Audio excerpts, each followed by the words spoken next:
Вести на Канал 8, добро дојдовте. Постапката за изградба на мини хидроцентрала кај браната Градче тешко може да се запре за да се спречи деградирање на животната средина.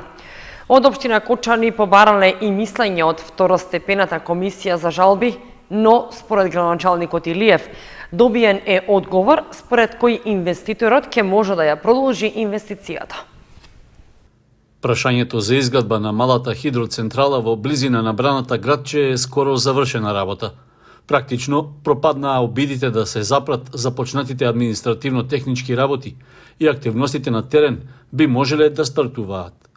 Инвеститорот е во ситуација да го реализира планот за подигање на објектот, за кој јавноста дозна пред нешто повеќе од половина година, иако постапката почнала уште во 2017-та, кога согласност за изградбата дало поранешното раководство на општина Кочани. Актуелниот градоначалник Илиев потврдува оти практично станува збор за завршена работа, откако и по добиеното мислење од второстепената државна комисија во општината стигнал одговор што му овозможува на инвеститорот да гради кога ќе оцени дека е најповолен моментот. Јасно добивме насоки на кој начин треба да биде издадена соодветната градежна дозвола и локалната самоуправа сходно на тоа по исполнувањето на сите обврски од страна на концесионерот, за жал, односно ќе му издадеме градежна дозвола, бидејќи со тоа, ако не издадеме, се ставаме над законот, односно донесуваме одлуки кои не се во склад со законот, што во никој случај не смееме да го правиме, бидејќи тогаш локалната самоуправа ќе се соочи со плаќање на пенали и санкции кои ќе бидат со огромна вредност, што во никој случај не смееме да го дозволиме да правиме додатни штети. И да повторам, како што реков, концесионерот легално ги има прибавено сите документи почнувајќи од 2015 година па се до пролетта ова година ги има соберено сите потребни документи за издавање на таква градежна дозвола.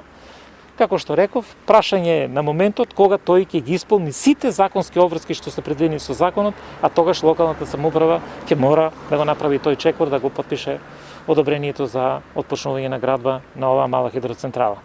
Реакциите во локалната јавност, ниту пак обидите прашањето за изградбата на мини хидроцентралата да се разгледува уште еднаш, дури и со организирање јавна трибина, не помогнаа постапката да запре или да се поништи. Без оглед што токму и теренот околу браната Градче и речниот слив од кој таа всушност се полни, се дел од територијата што стана дел од заштитниот предел, остануваат отворени дилемите за влијанието на објектот врз деградацијата на природната средина и за нарушувањето на биодиверзитетот. За потребите за изградба на објектот, во септември беше извршено и сечење на дел од шумскиот појас околу Градче. Реално гледано, станува збор за приватна инвестиција која ги поминала сите процедури. Инвеститорот ги има потребните документи, а со добивањето градежна дозвола од општината, тој наскоро ќе може да почне да гради. На предпоследниот ден од оваа година, Советот на општина Кочани ќе одржи последната редовна седница.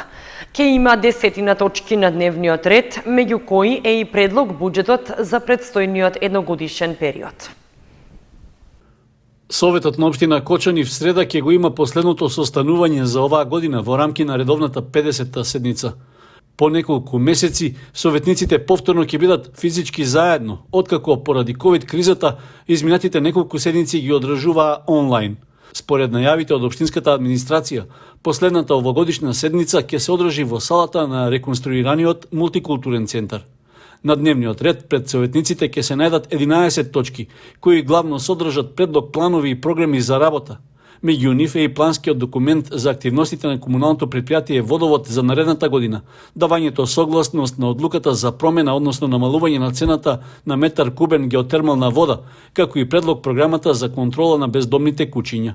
Ке се разгледува и предлог одлуката за измена и дополнување на висината на комуналните такси и предлог одлуката за сопствено учество, односно кофинансирање на проектот уредување на градскиот парк во општина Кочани. Советниците на 50-та седница ќе расправаат и за предлог буџетот на општината и неговото извршување во наредната година, а ќе се разгледува и планот за јавни набавки на општината и годишниот извештај за користење на средствата од резервите на буџетот.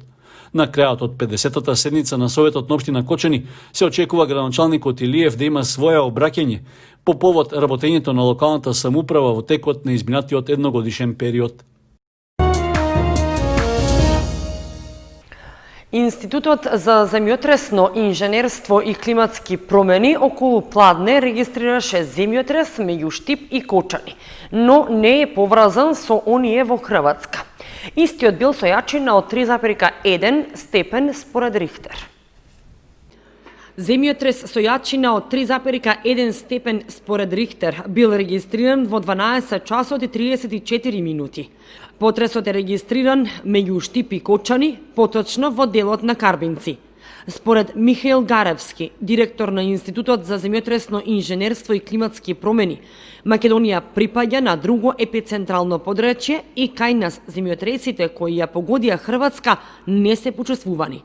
Земјотресот меѓу Штип и Кочани не е во никаква корелација со земјотресите во Хрватска, рече Гаревски.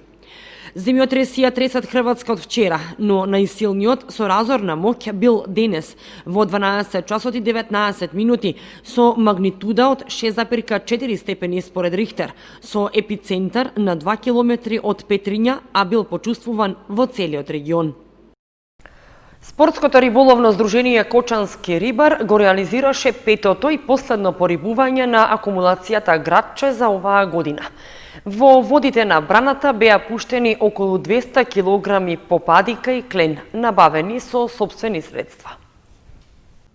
Членовите на спортско риболовното здружение Кочански рибар го реализираа последното порибување за оваа година на браната Градче. При тоа во водата на езерото пуштија околу 200 килограми клен и попадика. Рибата е матична, со просечна големина од околу половина килограм и може веднаш да се лови. Набавена е со сопствени средства.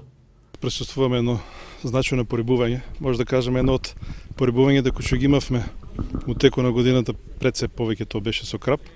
Ова порибување е со риба клен и попадик.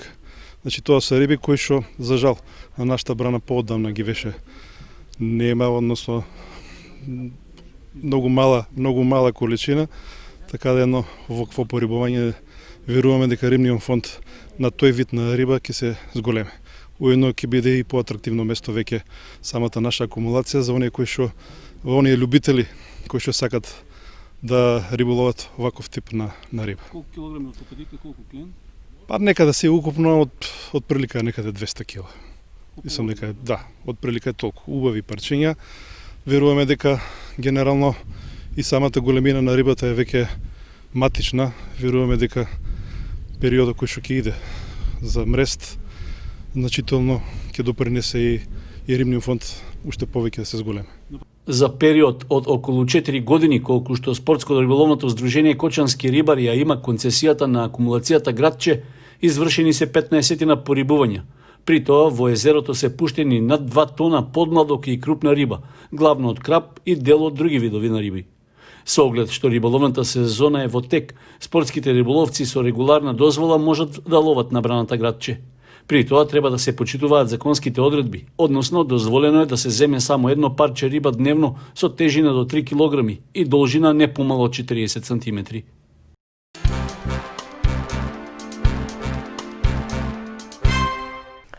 Пандемијата со COVID-19 годинава одложи голем број настани во библиотеката Искра. Од установата се надеваат дека во 2021 ќе ги реализираат сите планирани културни настани, како и поголемо збогатување на фондот на книги. Голем број проекти не се одржа, други се организираа со пролонгирање на датумот и со редуциран број гости и почитување на мерките за заштита од COVID-19. Како и секаде во светот, така и библиотеката Искра годинава работеше во воредни услови поради корона кризата.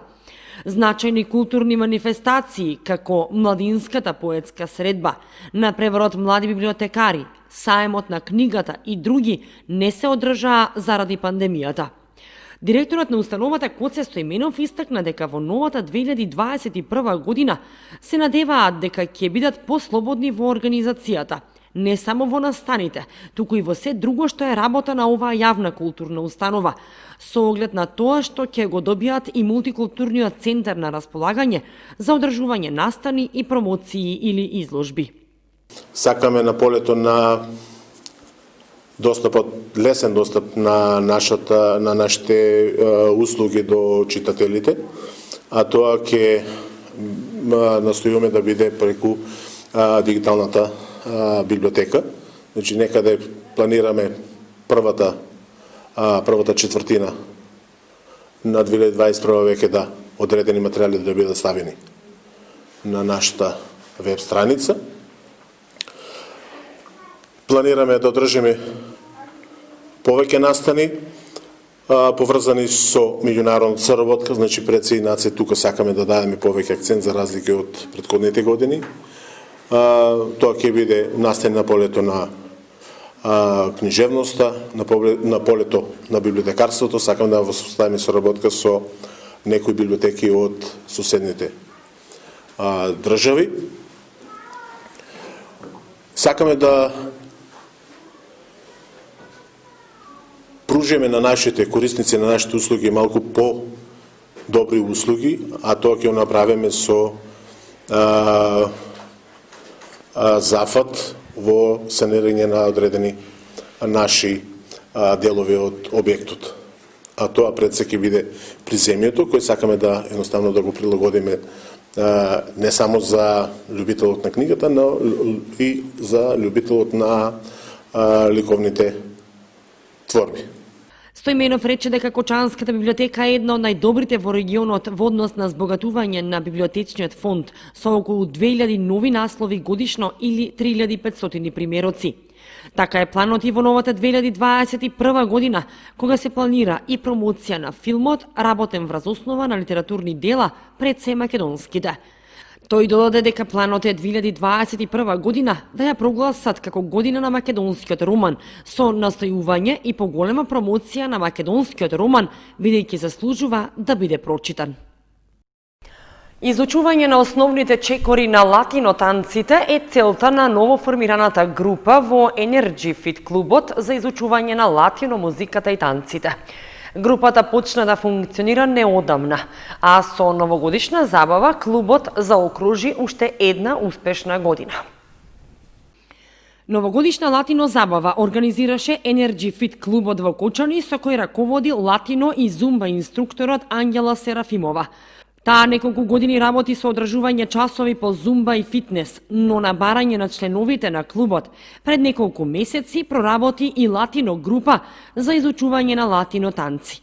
Станува збор за нешто ново во нашиот град, каде што преку изучувањето се развива и љубовта кон латино музиката и латино танците, а се зголемува и креативноста на членовите кои ги изучуваат, бидејќи честа во латино танците е импровизацијата, ритамот и слободата во изразувањето на основните чекори.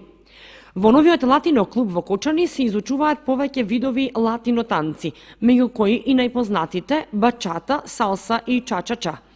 Серафимова, која е и зумба инструктор, истакна дека зумба танците земаат се поголем замав меѓу кочанци. Од година во година расте заинтересираноста за овој вид музички стил и се повеќе граѓани се запишуваат на зумба, а објаснувањето за големата заинтересираност е заради големите здравствени придобивки од зумбата, која е фитнес програма, што вклучува аеробни и танцови движења во ритамот на салса, хип-хоп, мамбо, регетон и други музички стилови.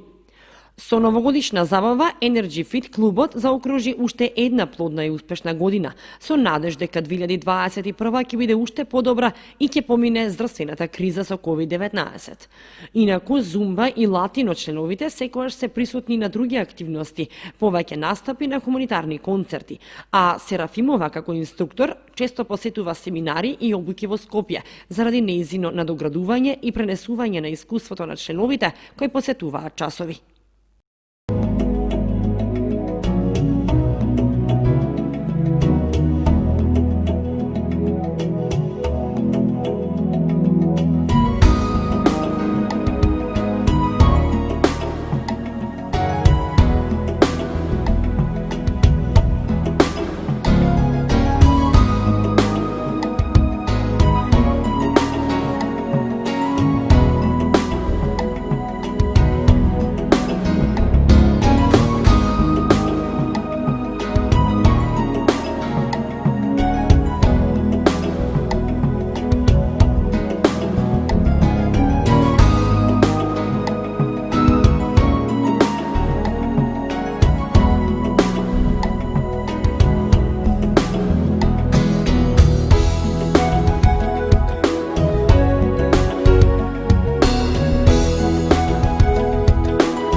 Почитувани, со прогнозата за времето ги завршуваме и овие вести на Канал 8. Останете понатаму со нас. Довидување.